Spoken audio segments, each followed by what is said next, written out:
Who's out here wasting conditioners? Has us in a chokehold, has us by our edges.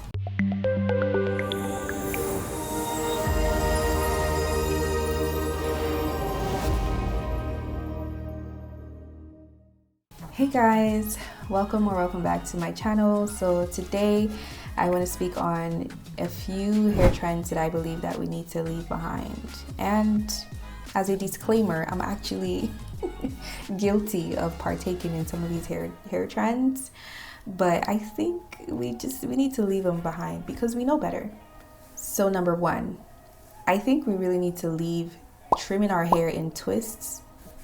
We need to leave it back in the olden days because it's not providing the proper trimming that our hair needs. I know that it came out at a time where, everyone was looking for ways to do things on their own, do things for themselves, DIY things, but it's really not giving our hair the adequate trimming that it needs. And so I think it's one of those things that we need to leave behind, just so we are truly promoting hair growth and hair health. Number two, on the topic of hair health, this one has us in a chokehold. Oh my goodness, this next trend has us by our edges, as in it's such a stronghold, it's not even funny. And that is the obsession of hair growth in our community. Oh my Lord, what is it about us that just has us in a space where we are frantically searching for the magic potion or magic solution to hair growth? What makes hair, the length of our hair, long hair especially, so desirable? I don't know what it is, but we really need to just leave that obsession back in the old eras, okay? Because it is not good for us. This thing is so dangerous. It has caused so many to waste money on products. It has caused so many to partake in weird trends that came out, especially on TikTok, that has now caused damage, like major damages to their hair. I mean, it was truly an epidemic of sorts here especially on the YouTube space, because everyone was all about hair growth. Everyone was all about the rice water trend and the honey trend and this and that trend.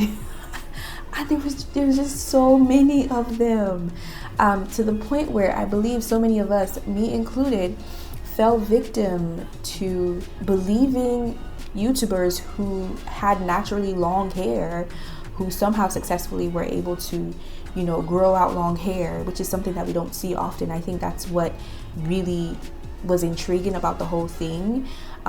Black ladies with long hair, and here they are making videos about how they grew out their hair and listing out certain things that helped them grow their hair. A lot of us have fell victim to feeling like we had to try those things because after all, they have long locks, they have long hair. Like, if it's working for them, it's got to work for me, and just wanting the length that they have. A lot of these YouTubers, and it's not a bad thing, I'm not bashing anybody, okay? I'm just saying that there are some people who just naturally have long hair, whether due to genetics, because genetics, let me tell you, is definitely a factor, okay?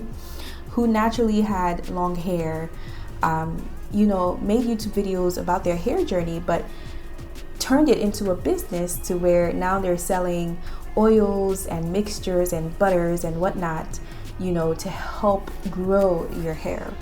And it's like, you can't help but buy into these products because,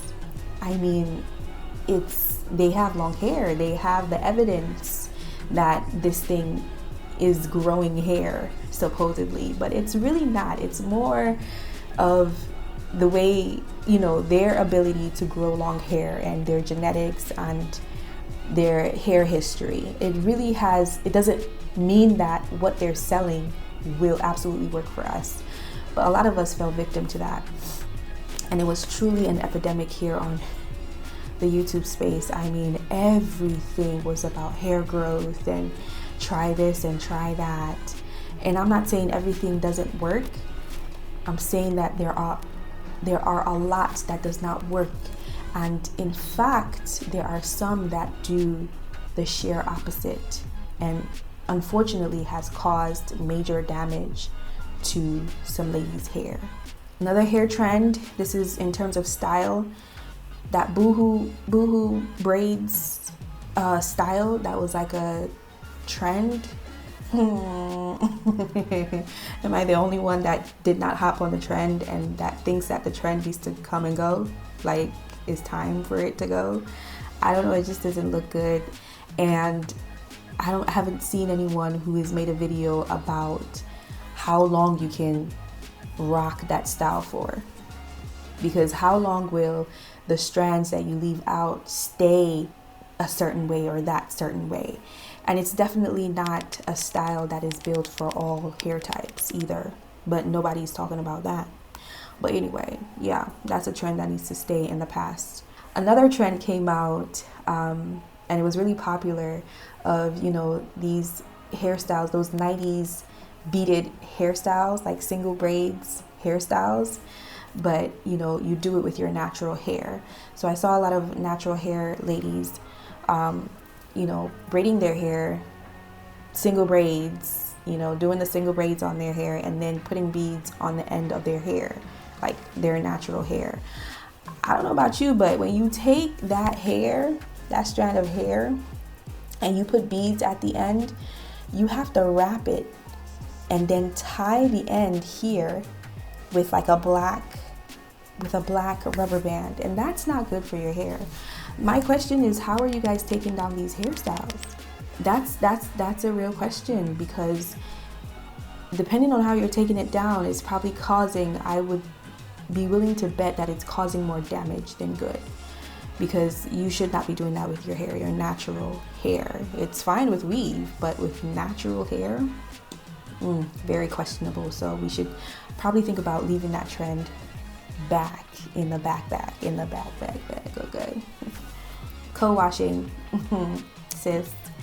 Co-washing hairs was never something that I jumped on, because it didn't make sense to me. Because why would you just co-wash your hair? Unless you washed your hair with shampoo a week ago, and then maybe, you know, the very next day you did some type of like heavy gelled hairstyle, like a hairstyle where you had to put a whole lot of gel in your hair in order for the hair to stay or look good or whatever. And then you carried the hair for a few days, and now you're trying to take down the hair and wash out the gel, and you know, then you're using conditioner instead of shampoo. I could probably see that scenario, you know, but who's out here wasting conditioners? Because with shampoos, you only need like a dime size, like a quarter, like a little bit, you know, and it's already foaming. With conditioners, you probably need 3 times as much product as you would need for, you know, just a shampoo to wash your hair. So why are you using, what is the essence of using just conditioners? To today, I don't understand it. And it's definitely not cleansing your hair. That's not even its job. It's not meant to cleanse your scalp or your hair. So why would that be a substitute for shampoo? Yeah, that is a trend that we really seriously need to leave behind, like a couple years now, because it's been a long time coming. And finally, baby hairs, okay? And of course, you know, like I'm guilty of this one because baby hairs is life, right? But not extreme baby hairs. I don't do that. But you know, baby hairs where you're laying your edges and they look straight and sleek, but then your hair is in its natural state, is kinky and coily, like it's not matching. You know what I mean? It needs to match. You get. I think that is a trend that we need to end like the non-matching baby hairs. So don't cut off baby hairs altogether, but let it match. If you're doing a sleek ponytail, cool, sleek down your edges, make them sleek and straight looking, right? And swirl and you know, curved and stuff. But if you are rocking a twist out, you are rocking a wash and go, your hair is in its naturally coily state, please don't sleek your edges and have straight edges that are curved, you know. No, if anything, go in there with your gel and coil it. You know what I mean? Let your edges match your hairstyle is what I would say with this trend. So anyways, guys, that really just ends it for me. Hope you guys enjoyed. Please comment and let me know what trends you think we need to leave behind. I'll catch you guys in the next video. All right, bye.